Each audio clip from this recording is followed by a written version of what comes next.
chers amis, désolé, nous devons répondre à l'émission parce que il y avait un problème de son qui n'a pas été détecté très rapidement. Donc, du coup, j'ai parlé pendant une dizaine de minutes sans qu'il y ait personne soit capable de m'écouter. Donc, moi, c'est Olivier Bolia et aujourd'hui, je suis historien, sociologue, communicationniste et en même temps relationniste.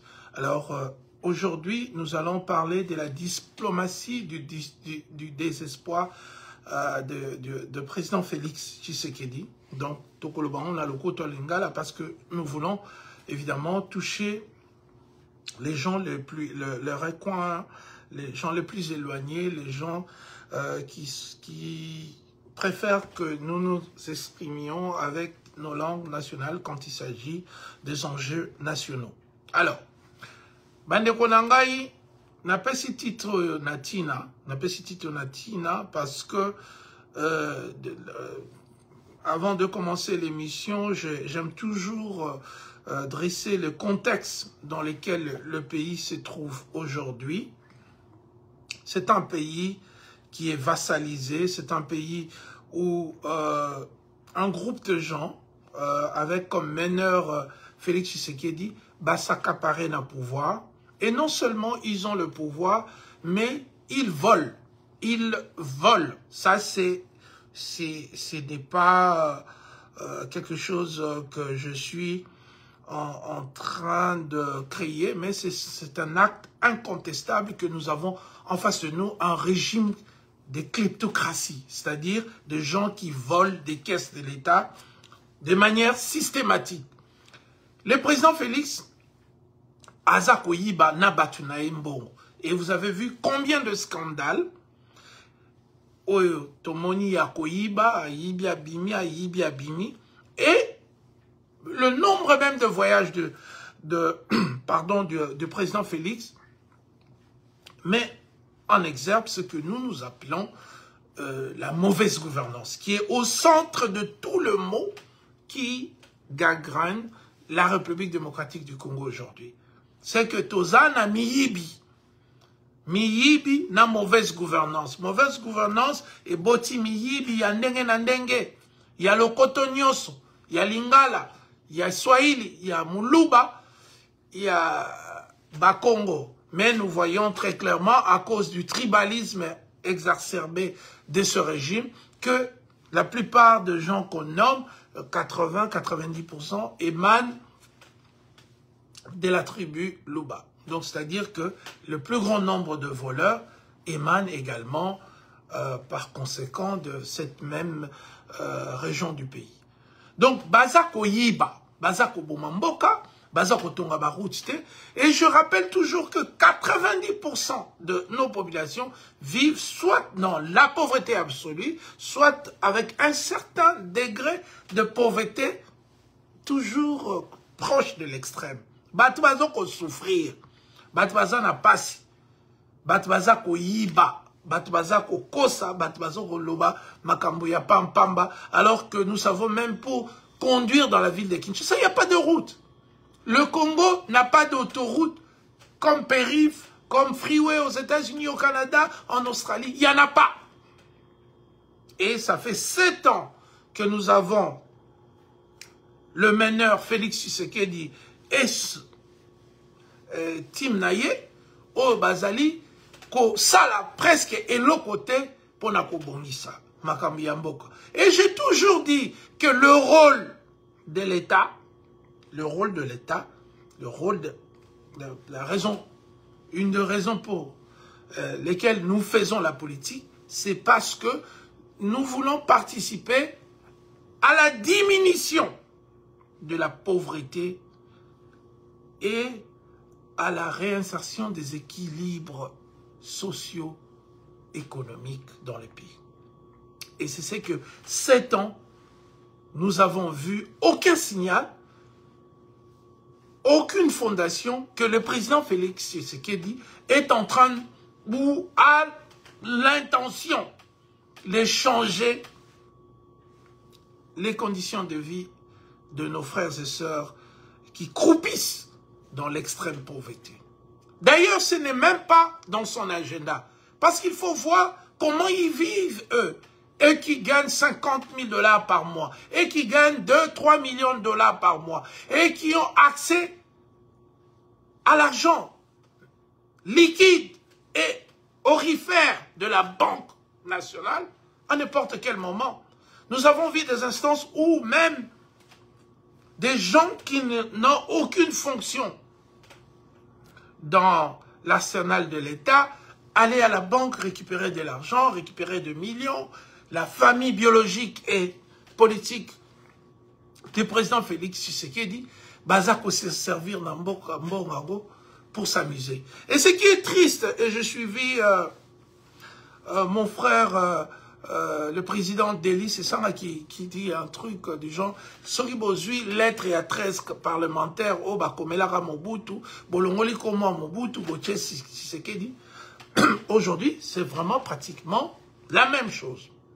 Dérive autoritaire, tendance kleptocratique, brutalité contre les opposants, et pas vraiment, au moins Mobutu, une chose qu'on lui attribue toujours, qu'il était au four et au moulin pour chercher à préserver l'intégrité territoriale nationale. Mais avec ces présidents, nous voyons que le territoire, l'est du pays, est occupé. Et, détrompez-vous, Bomiko Sanate Bandegulanga, l'est est occupé par plusieurs pays. Ce n'est pas le Rwanda, comme on essaie de vendre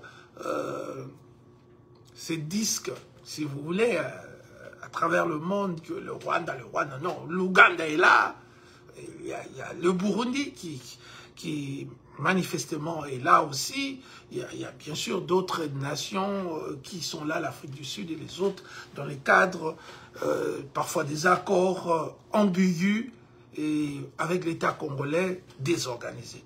Il faut qu'on ajoute toujours désorganisé quand il s'agit de l'État congolais, parce qu'il n'y a pas d'administration. Nous sommes le seul pays au monde où tu peux conduire une voiture avec un volant à droite, dans un pays manifestement qui a des règles qui stipulent que les volants doivent être à gauche. Et d'ailleurs, c'est grave qui est dans la biso, bah volant droite, et l'équipe à volant gauche n'est belé. Et c'est ça, un peu le contexte des désorganisations profondes menées par le président Félix Tshisekedi et son entourage, bien sûr. Il faut rappeler l'origine de cet entourage qui est manifestement, généralement tribal, et aussi des gens qui étaient de bons à rien à Bruxelles, qui n'ont pas fait des études, ou qui ont commencé, qui n'ont pas fini, et qui étaient parfois même dans la pègre de voleurs, de bandits, des gens que l'État belge devait nous aider aujourd'hui, mais nous voyons clairement que l'État belge est en train de... Moi, je comprends pourquoi, hein, parce que la Belgique s'est dit, tout l'argent là que vous volez au Congo et que vous mettiez dans des banques belges seront récupérés à la fin du pouvoir. Donc, Bazotika Bambaïba, comme la famille du président de la République est en grande partie composée de citoyens belges, donc cet argent va bien sûr retourner en Belgique et l'argent sera confisqué par l'État belge à un moment donné après la perte du pouvoir. Donc ce sont des schémas connus d'avance que les pays utilisent et bien sûr aussi et la Belgique Azo se plaqué basu moi mutumo wa fana Belgique aza ba capacité ya comprendre ba enjeu ya mondité bifurcation dans laquelle nous sommes où nous avons vu les États-Unis pratiquement démolir la structure de relations internationales à déstructurant avec des tarifs, tout ça, et chaque pays est en train de prendre position pour se défendre, pour s'améliorer. Le cas du Canada où je suis, où on a écouté hier le Premier ministre Carney qui dit que non, nous devons réfléchir d'une autre manière par rapport aux relations entre le Canada et les États-Unis, mais aussi à propos de notre propre économie. C'est-à-dire que le Canada dit que non, voilà, maintenant on doit pousser notre économie à faire des choses que nous ne faisions pas avant parce que nous nous contentions des relations avec les États-Unis. Mais aujourd'hui, le Canada veut voir. Mais chez nous, non. C'est pourquoi les thèmes d'aujourd'hui, je vous ai mis justement dans les contextes, parce que les gens, parfois, quand on parle, ils disent « Ah, Félix Tshisekedi, non, on vous met dans les contextes pour que vous compreniez que les pays vont mal. Nous sommes parmi les 5 pays les plus pauvres. Nous n'avons pas d'infrastructures, nous n'avons pas de routes, nos enfants ne reçoivent pas la meilleure éducation ou une des meilleures éducations du monde. Et sans cette éducation, nous ne sommes pas compétitifs par rapport aux autres pays. Donc, juste sur base de notre éducation scolaire, académique et tout, nous sommes déjà des perdants d'avance parce que notre éducation n'est pas au même niveau que nos concurrents internationaux. Donc voilà le contexte global dans lequel la RDC se trouve, un pays désorganisé, un pays de voleurs, de kleptocrates, un pays où les membres de famille peuvent aller à la Banque nationale soutirer de l'argent au nom de la famille Tshisekedi, de la famille politique, tout ça. Donc ce sont des réalités vraiment décevantes, bien entendu, dans lesquelles les pays, manifestement, se retrouvent aujourd'hui. Pays ezokene malamu te. Oya kokosa, pour la tribu na bango, pour la camarade, pour la sentiment, pour la bozoba, pour la boyebate, ezali mawa. Le pays va mal. Nous n'avons pas d'hôpitaux dans certains coins de pays. Il n'y a même pas de stylos, de crayons pour des élèves dans certains endroits dans notre pays. L'éducation qui poumonne, si vous voulez, qui est le soubassement de réflexes de développement économique, notre éducation est par terre. Et le président de la République, ça fait 7 ans qu'il règne en roi et maître sans qu'il puisse apporter des changements radicaux en termes de la qualité de cette éducation. Alors c'est pourquoi, moi, Olivier Bolia, je vous dis que la diplomatie agissante, c'est ce terme-là qui a été employé par le président de la République et ses zélateurs pour dire que, bon, c'est pour justifier justement les dépenses exorbitantes en termes de voyages, je dirais, astro, parce que ce sont des voyages apparemment qui n'ont servi à grand-chose sur le plan matériel. Le président est allé partout au monde et a dépensé près de 2 milliards de dollars en termes de coûts d'avion, hôtels, de nourriture et tout ça, vêtements. Vous savez, les présidents portent des habits qui coûtent extrêmement cher. Parfois, sa femme se balade avec des sacs à main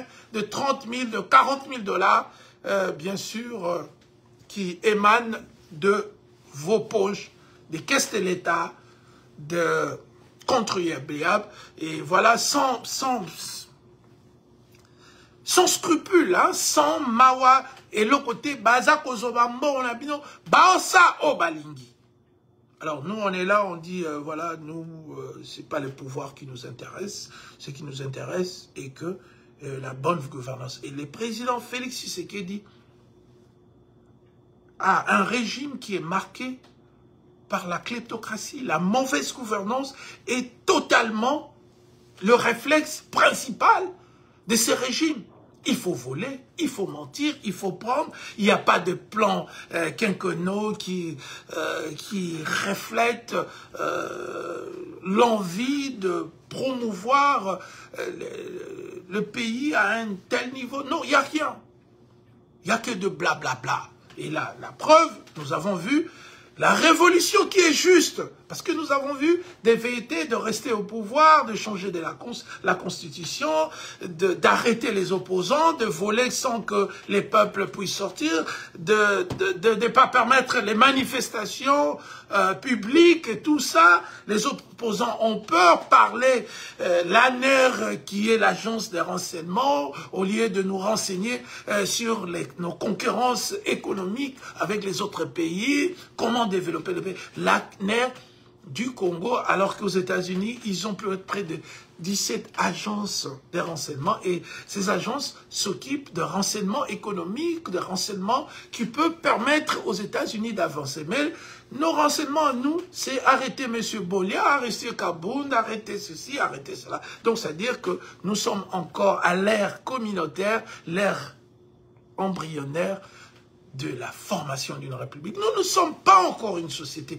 Et je ne cesse de le dire, nous ne sommes qu'une communauté. C'est-à-dire que nous réfléchissons en termes de famille, bon voisinage, terre, et voilà, il y a rien de structuré. Et même les lois qui régissent notre pays ne sont pas appliquées à fond. Ce qui fait que notre pays, voilà, donc nous sommes dans une espèce de désordre organisé, comme l'a dit le journaliste canadien qui est allé interviewer le pasteur fugitif Mukendi. Donc, notre pays, en fait, c'est un désordre, mais qui a un semblant d'une organisation minime qu'elle soit. Donc, voilà. Donc, le président Félix, sa présence n'a rien changé. En 7 années au pouvoir on a changé le côté. Makambo ezaka ande zalaka. Oh, news, so bina bango. Félix Tshisekedi ayibi, babi, Kabila zako yiba. So bi, eta Félix Tshisekedi abomi mutu. Kabila zako boma mutu. À la fin, je dis, mais si notre unité de mesure est Joseph Kabila, alors pourquoi avions-nous changé de président alors que on a un statu quo qui continue, les mêmes trucs qui autrefois faisaient l'ensemble de reproches au président Kabila. Aujourd'hui, nous voyons le président Félix faire exactement la même chose. Donc, on a un climat ezamabe. Yangwala, si solo donito solo là, la bonne sanité, ezali la diplomatie de désespoir. Alors, le président Félix nous a amenés dans Nalibulu, Tokut Nalibulu, Nzala, Banabiso, famille, Kosenga, Mabatanga, Mbongo Utapoto, Mwana Poto Atinda, Bilamba, tout ça. Nous sommes, de tous les problèmes qu'il avait fustigés contre Joseph Kabila, il a arrangé aucun. Ce sont les mêmes problèmes. Le trafic de Kinshasa, l'armée. Et l'armée, c'est là où vraiment on prend de judoka, de Bandal, John Kibangu, un ancien judoka, on fait de lui un général. Sans études, sans avoir combattu une guerre, sans avoir suivi une formation de hauts officiers, tout ça. Donc, on place des personnes sur de bonnes connotations simplement tribales. On tient compte de rien. Alors, cette armée de John Kibangu et machin, Kankou, une armée qu'on met le cousin de la même tribu, des aventuriers, de voleurs, des gens qui ont d'ailleurs pillé l'armée des militaires, qui ont subi une défaite écrasante à Goma et Mkoufa. Ces gens-là n'étaient pas payés. Ces gens-là, voilà. Et on a compris lors de prestations des personnes impliquées dans ces choses, elles ont dit, ces personnes, que voilà, donc il y a eu détournement de la moitié des dépenses qui ont été allouées à l'armée. C'est-à-dire les équipements, les paiements de militaires, la nourriture, tout ça. Voilà, logistique, tout ça. Nyon sur la païba. Bande konae moko obabio, batu mususu soki batie bango ba généraux ba sala coup d'état. Ses propres frères Balouba, ils volent comme pas possible.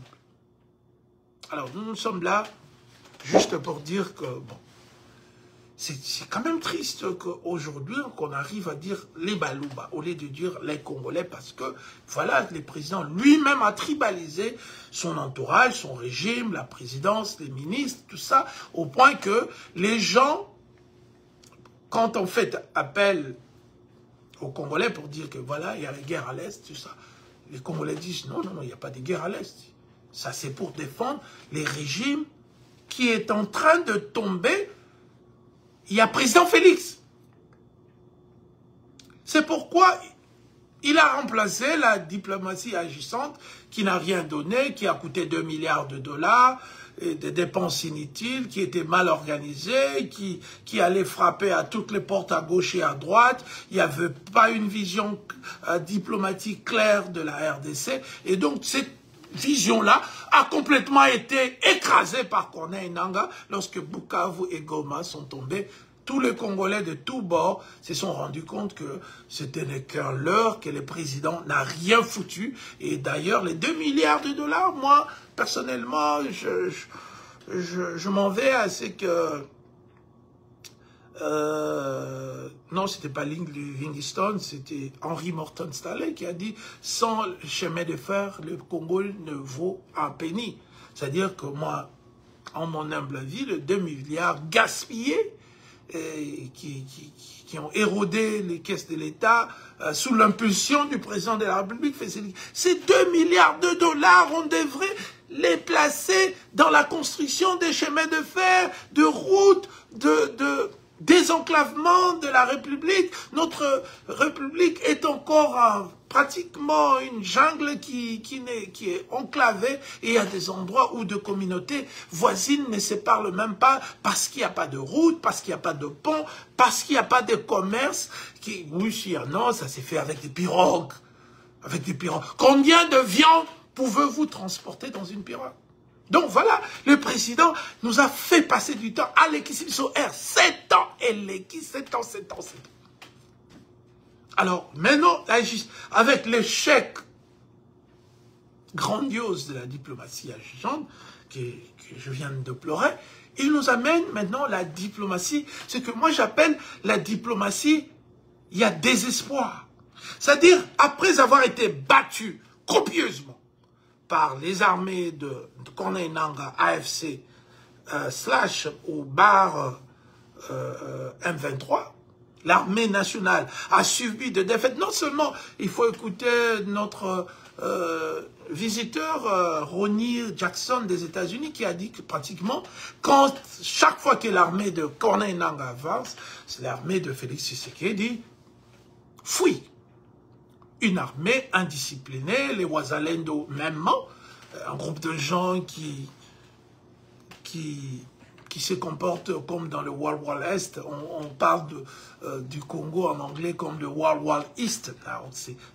Ce sont des gens qui ont ni loi ni foi, qui font ce qu'ils veulent. Et il y a une question que mon frère Joël Condé s'est posée. Il s'est dit, mais pourquoi pas incorporer les Wazalendo dans cette armée et commencer pratiquement à les payer, parce que si c'est eux qui combattent pour vous et que vous, l'armée nationale, vous êtes incapable de défendre les territoires, ben, donnez l'argent aux Wazalendo. Faites-en une armée, officiellement, que ces gens soient incorporés dans l'armée, alors au lieu de se comporter comme des milices indépendantes et tout. Non, il faut juste... Voilà, moi je pense que... voilà, si vous écoutez les discours comme les discours de Joël Condé, donc voilà, vous aurez des informations importantes à soutirer pour le bien-être de Congolais. Alors voilà, là, on a battu l'armée de Félix Tshisekedi et Corneille Nangaa se trouve en position de force. Il est en train de s'éparpiller dans tous les horizons. À Mbandaka, on l'attend. À Matadi, on l'attend. Même au Kasaï, on l'attend. On a vu des vidéos de personnes qui parlaient dans ce sens de, voilà, de lui donner leur soutien. À Kisangani, c'est son fief d'origine. Là-bas, on l'attend. Le Katanga, on l'attend. Donc voilà. Donc cette situation de psychose a eu un effet gravissime sur le président de la République. Alors, comme toutes les cartes, et surtout il faut rappeler que C'est un homme très désorganisé qui va au Mali demander l'aide, qui va en Afrique du Sud, en Angola, Congo-Brazza. Donc, il n'y a pas une cohérence dans sa diplomatie militaire. Donc, c'est-à-dire, il va ici, il demande, et quand ça ne marche pas, il va demander. Donc, c'est vraiment un désordre et aussi humiliant pour notre peuple, parce que de notre histoire, on a vu des alliances qui ont été amorcées par les présidents Mosé Laurent Désiré Kabila, même son fils, même le président. Vous voyez qu'il y avait une certaine façon de faire les choses qui ne remettait pas en cause la dignité congolaise. Mais aujourd'hui, quand on regarde les approches du président Tshisekedi, on voit clairement que le Congo n'est pas respecté. On parle de nous en dérision, en se moquant de nous, en disant que, mais voilà un pays à qui le grand architecte, Dieu le Père, a tout donné. Des hommes comme des femmes, des enfants, une démographie toujours croissante, une hydrographie incomparable, peut-être avec la Russie, la Chine, le Brésil. 40 000 mètres cubes d'eau déversés à l'océan Atlantique chaque seconde. La faune, la flore, les minéraux stratégiques, le potentiel d'agriculture, qui est vraiment énorme parce que, vous savez, au Congo, tout le monde le sait, vous mangez une mangue, vous jetez par terre, manga lobi et boti. Avec tous ces potentiels. Mais nous sommes la risée de la planète, de la Voie lactée, de tous les pays du monde qui nous regardent, bien sûr, de haut.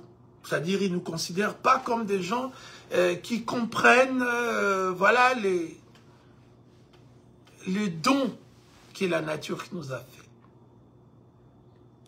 Comment se fait-il, avec les 24 000 trillions de richesses, qu'on ait 90% de nos populations qui vivent comme des bachibouzouk, désorientés, pauvres, sans logis, sans maison, développés, modernes. Il y a des gens qui vivent encore dans des huttes. Jusqu'à aujourd'hui, il y a des gens qui meurent de faim, qui n'ont pas d'habits. Voilà, ce sont des réalités que un gouvernement sérieux, c'est-à-dire un gouvernement qui vient, qui fait un calcul de problèmes qui existent et qui dit que voilà, nous allons appliquer de telles mesures pour que ces pays puissent aller de l'avant. Ce n'est pas ce que M. Tshisekedi et sa bande d'Ali Baba, des gens qui volent le matin, comme la chanson anglaise qui disait « You can do me in the morning, you can do me in the morning, you can do me... » Donc tu peux voler le matin, tu peux voler le soir, tu peux voler quand tu veux. Un régime de voleurs. Alors, ces régimes de voleurs, battus par les militaires de Nanga, qu'il faut rappeler, qui est en train de mener une révolution constitutionnelle contre les régimes. Vous savez, l'article 64 dit clairement, quand un groupe de gens veulent s'accaparer du pouvoir, vous avez le droit de vous défendre. Donc, c'est un élément fondamental. Les États-Unis aussi, il y a une loi comme ça. Hein. Donc, ce n'est pas une loi qui est essentiellement unique à la RDC. Je pense que beaucoup de pays ont cette prévision dans leur loi nationale pour préserver le pays face aux dictateurs, face aux personnes mal intentionnées qui voudraient rester au pouvoir au-delà des limites ou par force, ou utiliser juste le moyen de l'État pour nuire aux autres. Et c'est ce que fait le président Félix Tshisekedi actuellement. Donc, du point de vue de la légitimité de la révolte de Nanga, c'est vraiment... cette révolte est assise dans les lois des pays. Et moi, bien que je n'appartienne pas à ces groupes, mais je comprends son existence, je comprends son désir d'empêcher le président Félix de déployer la méchanceté de son autorité chez les individus. Voilà.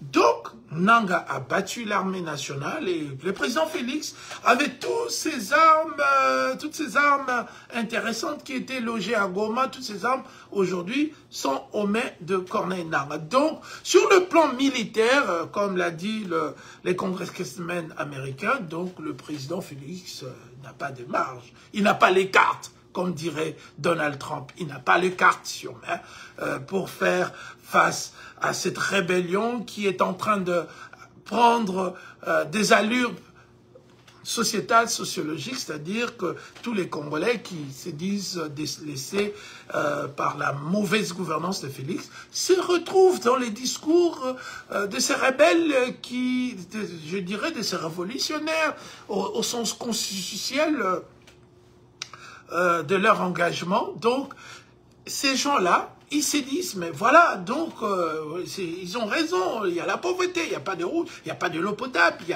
n'y a pas de modernité, il n'y a rien. Le président Félix, il a fait 7 ans. Et il avait 7 ans pour mettre les fondations nécessaires qu'il faut pour démarrer les choses. Non, il n'a pas fait. 7 années se sont écoulées. Et d'ailleurs, au niveau des indices internationaux, notamment indices Human Rights, indice de développement humain, IDH, tout ça, pauvreté, corruption, le Congo est très mal classé et continue à son périple parmi les pays lanterne rouge de la médiocrité dans le monde. Alors, pourquoi cette vidéo va traîner un peu? Parce que ce sont des choses qui vont l'avenir, parce que le président Félix est en train d'hypothéquer. Il hypothèque l'avenir du Congo en cherchant, pour des raisons assez vagues et claires en même temps, vagues parce qu'il parle de défendre l'intégrité nationale. Cette intégrité était là lorsque Kabila a quitté le pouvoir. Ce sont justement les incohérences du président qui ont abouti justement aux révoltes et révolutions que nous observons à l'est du pays aujourd'hui. Parce que Kabila, en partant, et en lui donnant le pouvoir de manière civilisée, avait laissé pratiquement la plupart de nos territoires entre nos mains. Mais c'est la mauvaise gouvernance, ces mots, habituez-vous à l'entendre. Et pratiquement la cause principale du sort de notre pays, c'est notre pays connaît une très mauvaise gouvernance qui est ancrée sur des projets qui n'ont pas de sens, des projets bidons. C'est basé sur le vol. Donc c'est très important de rappeler aux populations que nous sommes vraiment dans une impasse où le gouvernement n'est pas à la hauteur des enjeux. Alors, maintenant qu'il voit que son armée est battue, malgré les appuis des mercenaires qui sont mal formés, qui ne sont même pas des paramilitaires, qui ne sont même pas des militaires, ni des paramilitaires, qui n'ont jamais été dans l'armée n'importe où, la plupart d'entre eux, donc des civils à qui on octroie un salaire faramineux de 8 000 $ par mois avec de primes pour aller défendre notre pays. Et ces gens-là, et malheureusement, nous avons vu pendant la guerre de Nanga à Goma, comment ils ont pris la fuite pour aller se réfugier dans les camps de l'ONU. Simplement parce qu'ils n'avaient pas le couille pour, excusez le terme, pour défendre le 8 000 $, parce qu'ils ne vont pas défendre le pays, ce n'est pas leur travail, ce sont des étrangers. C'est à nous d'avoir une armée assez professionnelle, organisée, pour que cette armée soit notre élément de dissuasion par rapport aux attaques ou de soutien étrangers qui peuvent venir à l'est du pays. Donc on n'a pas d'armée, ça a déjà été dit au préambule, je l'ai dit, à l'embryon de ces messages, que nous n'avons pas d'armée. Notre armée, c'est vraiment de la foutaise, c'est vraiment nul, c'est pas une armée. Ce que vous voyez là, avec des tenues, ce sont des civils qui portent des tenues militaires. C'est pas une armée. Croyez-moi, je suis au Canada, je sais comment l'armée fonctionne, c'est pas une armée, nous n'avons pas d'armée. Alors, nous revenons à la diplomatie du désespoir qui semble prôner le président Félix, c'est-à-dire que, bon, je vais perdre mon pouvoir si je continue à faire la guerre avec l'Angola. Donc, je vais aller chez les Américains, croyant simuler ce qui s'est passé avec l'Ukraine. L'Ukraine est une grande puissance dans beaucoup de domaines. L'Ukraine n'a pas seulement les minéraux. L'Ukraine, c'est une force en termes de production, par exemple, du blé. Donc, voilà. Donc, c'est un pays qui est organisé. Vous avez vu comment ils se sont organisés pour faire la résistance à la Russie. Et comme on dit, aide-toi, le ciel t'aidera. Donc, voilà. Ils se sont d'abord arrangés pour avoir des structures assez organisées au niveau intérieur et au niveau extérieur, voilà, donc ils ont reçu l'aide des pays occidentaux pour résister à la Russie. Donc, mais tandis que nous n'avons pas d'armée, et donc s'il faut nous aider, on va aider qui? On va donner les armes à qui? Parce que nos militaires ne sont pas formés. La plupart de militaires de l'armée de Félix, ils fument le chanvre, l'alcool, ils vivent la vie mondaine dans l'armée, ce qui est pratiquement en l'encontre des exigences militaires. Voilà. Donc, le président veut maintenant brader pour rester au pouvoir. Il s'est dit, bon voilà, je vais faire comme les Ukrainiens. Et vous voyez que les Ukrainiens, ils sont plus malins que nous. Ils ont exigé, il y a quand même des exigences. Non, vous ne touchez pas, par exemple, aux ressources nucléaires. Vous ne touchez pas à ceci. Non, juste toutes les choses qui sortent de la souveraineté nationale. L'Ukraine ne donne pas accès aux Américains. Voilà. Ça, c'est le go national, la fierté, la dignité nationale ukrainienne qui justement influence de tels comportements que non, oui, nous sommes en guerre, oui, nous avons besoin de vous, mais nous n'allons pas vendre notre dignité. Et voilà. Et c'est une façon très drôle aussi de négocier de la part du président Félix Tshisekedi. Azokene, au sein à Biloko, tant aux faibles. Quelle image ça donne de notre pays? Quelle image? Quelle image les États-Unis auront de nous? Et la preuve, les États-Unis ont envoyé quelqu'un, un membre de famille, pour te dire que tout ce que Félix demande, c'est pas de l'officiel, ça vient pas du département d'État, ça vient de la famille de Trump. Trump envoie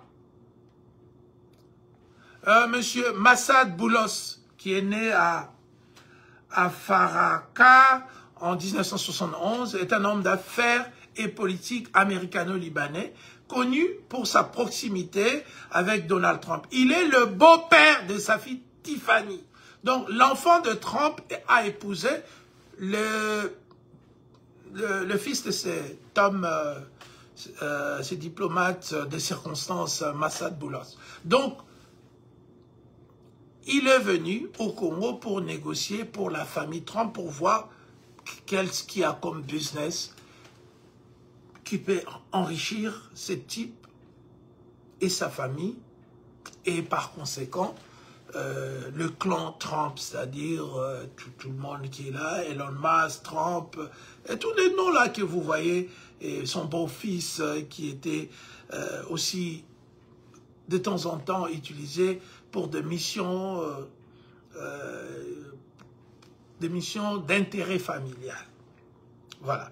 Donc ces gars, on en voit, ce n'est pas les secrétaires d'État comme dans le cas de l'Ukraine où on voit les secrétaires d'État américains aller parler ou négocier en Arabie Saoudite. Non, nous, on nous envoie un cousin, un tante, un beau-frère, justement pour déjà mettre sur pied que c'est un deal familial qui n'a rien à voir avec les États-Unis, qui n'a aucun engagement solennel, officiel du gouvernement américain, mais c'est un truc qui va se faire de manière officieuse. Voilà. Donc, on envoie ces types pour aller rencontrer. Vous savez, on nous avait envoyé d'abord Ronnie Jackson qui est venu.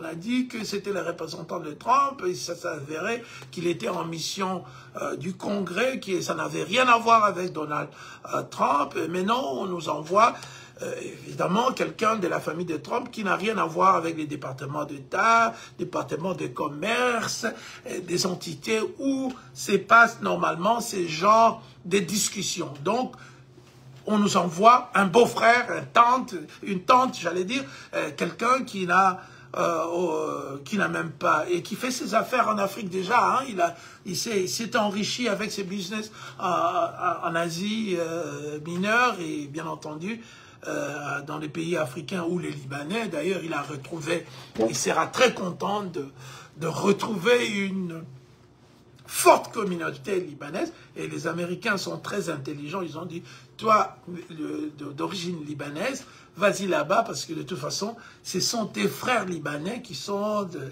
les grands entrepreneurs de Kinshasa, donc parmi les grands entrepreneurs. Donc, donc, diplomatie, il y a des espoirs.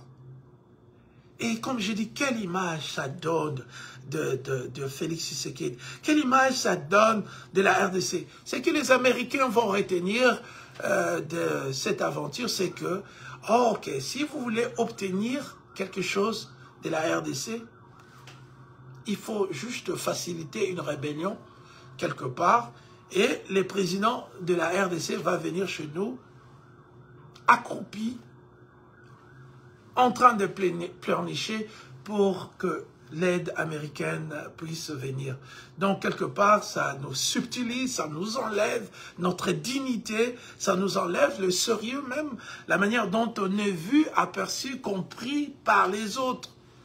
Aujourd'hui, l'image que les États-Unis et les autres ont de nous, c'est que nous sommes un pays désorganisé, primordialement, et nous sommes un pays faible, un pays à qui on peut imposer des deals à notre de faveur, et surtout en vendant notre, si vous voulez, dignité nationale, intégrité territoriale, en vendant tout, quoi. Félix Tshisekedi, il est clair dans son aventure, sachant que la RDC détient plus de 70% des réserves mondiales de cobalt, ainsi que d'importantes quantités de lithium, cuivre et coltan essentiels à la transition énergétique mondiale. Les présidents, Félix, sous prétexte que Nanga est en train d'attaquer avec l'appui, disons-le comme ça, du Rwanda, bien que le Congo est occupé par l'Ouganda, le Rwanda, Burundi et d'autres pays. Alors, soi-disant qu'il existe une menace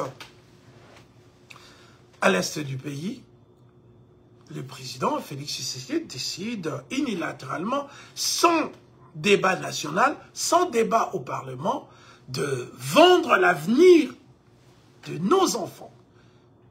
Ouais, nos enfants. Et voilà, c'est là où que ça dérange, parce que, vous savez, tous les enfants du président de la République sont des citoyens belges. Alors, est-ce qu'il s'est fait que, je me demande, quand de telles décisions sont prises, est-ce que c'est dans le but,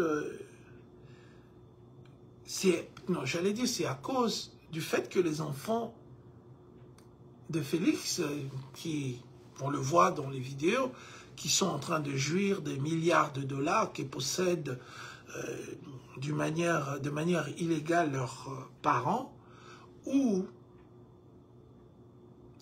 ils n'ont pas besoin de savoir ce qui va se passer avec l'avenir de notre pays. Excusez-moi. Donc c'est une question légitime, importante, que vous et nous, Congolais, devrons nous poser par rapport aux décisions sans débat, des décisions unilatérales que prennent le président Félix par rapport à l'avenir minéral, l'avenir de nos ressources. Est-ce que Azoïba Makamba Salaka, et donc il pense que pour rester au pouvoir, il faut que Assala Bongo, c'est une faiblesse comme stratégie. Comme je l'ai dit, ça montre que nous sommes des incapables, qu'on a besoin d'aide, qu'on a besoin d'être sous tutelle, parce que ça va correspondre à une certaine forme de colonisation militaire qui, avec la puissance militaire américaine, s'ils décident un jour, on ne sait pas qu'est-ce que réserve l'avenir, si les Américains décident de ne pas partir, je ne vois pas par quel moyen militaire Félix ou ses successeurs auront la capacité de demander aux Américains de partir, de démanteler leur arsenal militaire qu'ils auraient peut-être, on parle en hypothèse ici, implanté dans notre pays. C'est une faiblesse de stratégie grave, exposant son incapacité à défendre les territoires sans aide extérieure. Il alimente la perception d'un État sous tutelle, ce qui renforce la méfiance populaire et alimente les discours souverainistes. C'est pourquoi des gens comme moi, comme vous, prenons la parole pour dire que non, nous ne voulons pas de ces deals, nous voulons être les amis des Américains, mais nous voulons des deals sérieux, des deals qui seront traités par les départements de commerce, qui seront traités par le département de défense, qui seront traités par le département des affaires étrangères américaines, qui auront des clauses transparente, qui ne sera pas à titre une aventure à titre personnel de M. Trump et de sa famille en RDC, mais ça sera un truc qui va engager tout, même les investisseurs américains, notamment tous ces gens qui vivent à Palo Alto, en Californie, pour venir participer justement aux efforts des États-Unis en RDC, mais pas un seul individu et sa famille, et qui veulent voir comment ils peuvent s'enrichir au Congo, et voilà. Donc en cherchant les soutiens américains au prix d'un bradage de ressources, Tshisekedi prend le risque de transformer la RDC en simple arrière-cour géostratégique pour les ambitions occidentales face à la Chine et à la Russie en Afrique. Voilà, nous sommes en train de nous redéployer dans ce que moi j'appelle du déjà-vu. Donc on retourne à l'époque de la guerre froide, où les divisions idéologiques poussaient les nations à choisir des camps et tout ça, et ça peut entraîner ça. La diplomatie du désespoir n'est pas une politique viable. En bradant les ressources, j'ai écrit, du pays pour survivre politiquement, Félix creuse les fossés entre le pouvoir et le peuple. Nous, le peuple, est aux l'unité. Ce qu'on dirigeant m'avait mauvaise gouvernance, tu ne peux pas rester au pouvoir pour le pouvoir. Ça fait 7 ans. Nous avons déjà vu ce que le président de la République est capable. Et nous, d'ailleurs, profitons pour remercier son gouvernement pour le travail qu'ils ont fait dans les choses qui ont marché, parce que nous ne voulons pas avoir la prétention de dire qu'il n'y a pas eu 2 ou 3 choses qui ont bien tourné. Certainement, il y en a eu, bien que ce n'est pas assez. Mais en grande majorité, nous avons vu l'explosion de la mauvaise gouvernance et nous disons au président de la République, la démission est une voie noble pour la suite de cet événement, au lieu de chercher à brader l'avenir de nos enfants, de notre pays, en nous en venant de deal à titre familial avec la famille Trump, au lieu que l'État américain, avec qui nous souhaitons toujours avoir de bons rapports, les États-Unis, c'est quand même un pays élite, c'est la première puissance économique du monde, donc nous avons besoin de toujours avoir de bonnes relations avec ces pays, mais pas avec simplement 2 individus à titre familial. Et le mandat de Trump est de 4 ans. Nous ne savons pas qui sera le prochain président de la République. Si nous continuons à signer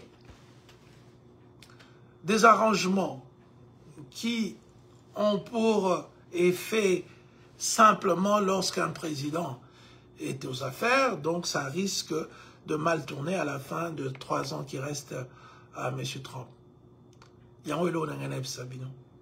Diplomatie de désespoir pour rester au pouvoir. Parce que maintenant, ils veulent dire aux Américains, voilà, moi je vous donne ça, ça, ça, vous vous assurez que je reste au pouvoir. Quelle façon bête de représenter son pays. Quelle façon bête de brader l'avenir des enfants, de nos enfants, des enfants, qui auront à nous demander à l'histoire. Ils ne vont pas nous demander comme ça parce que nous serons tous déjà en dehors de cette vie. Mais ils vont demander à l'histoire pourquoi nous avons laissé le président Félix Tshisekedi agir avec une telle légèreté par rapport à l'avenir du pays. Donc c'est un problème qui est important et qui est un problème pour lequel je vous demande vraiment de prendre position la plus ferme contre ces bradages qui est honteux, qui est dégradant, qui est insultant à notre peuple et surtout à notre histoire. Merci, que Dieu bénisse la RDC.